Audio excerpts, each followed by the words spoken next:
नमस्कार मित्रांनो, तुम्ही बघत असाल आज महाराष्ट्रातील एक जुनं आणि पारंपरिक असं रहाटणेकरांचं मैदान. या मैदानाला मित्रांनो महाराष्ट्र केसरीचा मान मिळालेलं ओपनचं बैलगाडीचं जंगी मैदान मित्रांनो आज पार पडलं. या मैदानाचा फायनलचा फेरा मित्रांनो सुटला.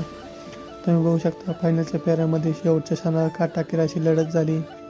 एकीकडे मित्रांनो संतोष तोडकर ठाणे विटावा यांचा सुंदरचा, दुसरीकडे मित्रांनो नातेपुतेकरांचा आदत टॉपचा हत्यार मित्रांनो ज्याला म्हणतात तो सचिन मित्रांनो पुसेगाव हिंद केसरीचा मान मिळवलेला, आदतमध्ये मिळवलेला मान मित्रांनो सचिन आजारानं उठून आज मित्रांनो एक नंबर केला. त्याला सुंदर ही साथ दिली. सुंदरने मित्रांनो तुम्ही बघू शकता साईडला होते मित्रांनो विसापूरकरांचा मित्रांनो कार्तिक, त्याने सुंदर अशी लढत दिली. पण शेवटच्या क्षणाला सचिन आणि सुंदरने टॉपचा घेर टाकला आणि फायनलचा मान, एक नंबरचा मान आणि महाराष्ट्र केसरीचा मान आपल्या नावावर केला मित्रांनो. सुंदर आणि सचिनला फायनलचा एक नंबर मिळाल्याबद्दल खूप खूप शुभेच्छा मित्रांनो.